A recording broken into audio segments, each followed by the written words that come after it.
C'est quoi la grande question? L'épisode 1 de la saison 2 de Silo marque le début d'un nouveau voyage pour Juliette et présente un nouveau personnage mystérieux dans ses derniers instants. Bien le bonsoir, mesdames et messieurs. Nous sommes l'animation de la soirée. Tout au long de son exécution, l'épisode d'ouverture de la saison 2 fait des allers-retours entre les chronologies. Les chronologies passées se concentrent soit sur l'histoire d'un silo situé à côté du silo 18 de Juliette, soit sur l'enfance de Juliette. Pendant ce temps, la chronologie actuelle montre comment Juliette entre dans un nouveau silo apparemment abandonné et explore ses profondeurs pour en savoir plus sur le monde dans lequel elle vit.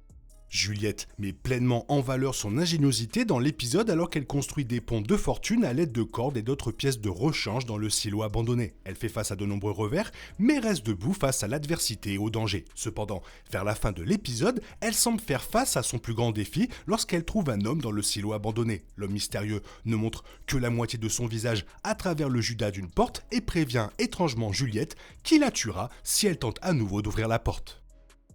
Quelques instants après que Juliette entre dans un silo voisin, elle remarque qu'elle a du mal à respirer. Dans un effort désespéré pour retrouver sa respiration, elle utilise une clé à molette pour briser son casque. Dès qu'elle enlève son casque, elle peut enfin à nouveau respirer. Cette scène suggère qu'elle n'avait qu'une quantité limitée d'oxygène dans sa combinaison pressurisée. Elle a survécu à l'extérieur parce que sa combinaison était suffisamment pressurisée et scellée avec le fameux ruban adhésif qui lui garantissait un apport suffisant d'oxygène sans entrer en contact avec l'air toxique de l'atmosphère. Toutefois, lorsqu'elle a commencé à manquer d'oxygène et que même le scotch a commencé à céder, Juliette a été confrontée à un choix difficile dans le premier épisode de la saison 2. Elle pouvait soit casser son casque et risquer de respirer des toxines, soit mourir d'étouffement. Pour des raisons évidentes, elle a choisi de tenter la première solution. Heureusement, le nouveau silo dans lequel elle est entrée disposait d'un air pur lui permettant de survivre même sans la combinaison.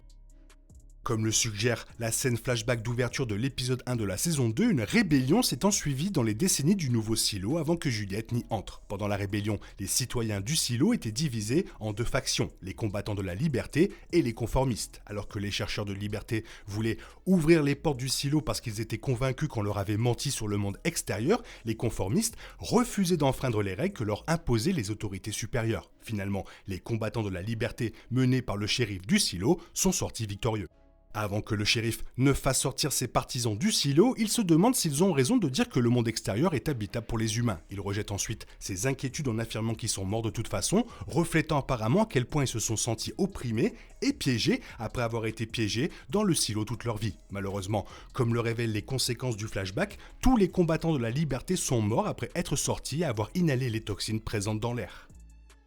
Bien que l'épisode 1 se termine par un cliffhanger qui ne révèle pas l'identité de l'homme, il fait allusion à qui il est dans l'un de ses premiers flashbacks. Dans une première scène, un jeune garçon nommé Timmy délivre un message à son père depuis le département d'ingénierie de son silo. Après avoir lu le message, le père, qui porte l'insigne de shérif, demande à l'un de ses hommes de mettre Timmy en sécurité. Dans les événements qui suivent, deux factions du silo se font la guerre. La faction dirigée par le shérif finit par gagner et se dirige vers le monde extérieur pour chercher la liberté.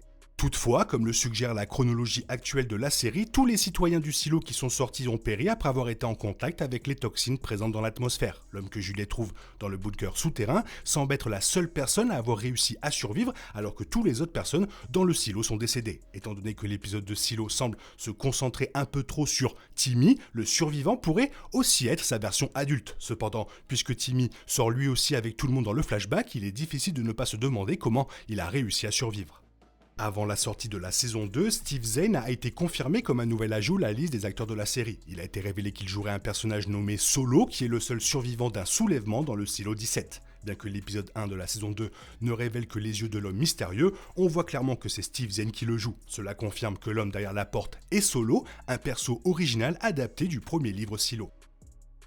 L'homme mystérieux, Solo, vit probablement seul dans le silo depuis des années, voire des décennies, depuis que la rébellion a tué tout le monde. Pour cette raison, il doit faire preuve de prudence avant de faire confiance à Juliette et à ses motivations. Étant donné que les habitants de son silo se sont dirigés vers l'extérieur avant de mourir, il savait probablement quelque chose sur le monde extérieur que les citoyens du silo 18 ne savaient pas. De ce fait, Solo en sait probablement beaucoup plus sur les autres silos et les autorités qui les gèrent, plus que Juliette. Il devient paranoïaque à propos de l'arrivée de Juliette car il ne sait pas si elle est une alliée ou une ennemie envoyée ici pour le faire taire. Solo pourrait aussi protéger quelque chose ou quelqu'un, il n'est peut-être pas le seul survivant et a la responsabilité de protéger quelqu'un d'autre. Par conséquent, il menace de tuer Juliette si elle tente d'ouvrir la porte, car il ne sait pas si son arrivée lui profiterait ainsi qu'aux autres survivants ou mettrait leur vie en danger.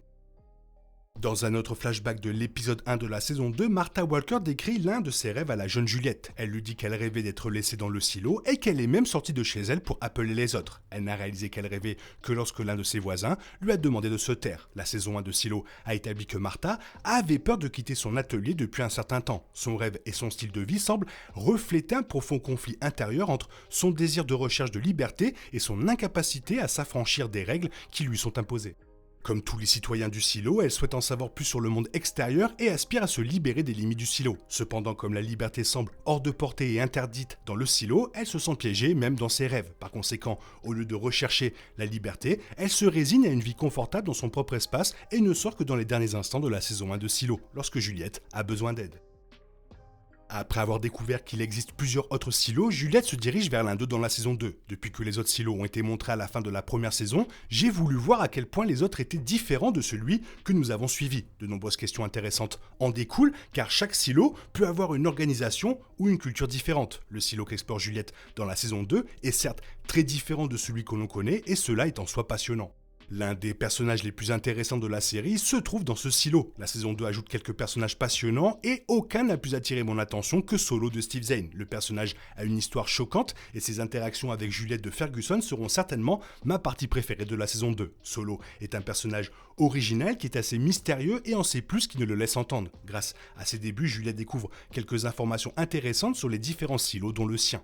Ferguson avait été brillante dans la saison 1 et c'est toujours pareil dans la saison 2. Bien que Juliette soit un personnage plus physique, ne disant pas grand chose la plupart du temps, Ferguson parvient toujours à rendre très clair ce qu'elle a en tête, à travers ses expressions faciales ou son langage corporel. L'actrice maîtrise parfaitement le personnage et cela m'a aidé à me connecter avec Juliette alors qu'elle explorait un nouvel endroit. De par son expérience en mécanique, Juliette est un personnage débrouillard et la saison 2 en montre toute l'ampleur. Ça fait toujours plaisir d'avoir des super bonnes séries qui reviennent, alors on est là, ouais cool, c'est trop bien, on paye aussi l'application. Sinon toi, qu'est-ce que tu as pensé de le premier épisode? N'hésite pas à me le faire savoir, sinon bisous, bye bye. Il est impossible de compter sur les autres de nos jours, on est obligé de tout faire soi-même. Je me trompe? Rien de grave, j'avais tout prévu. Où va le monde, je vous le demande.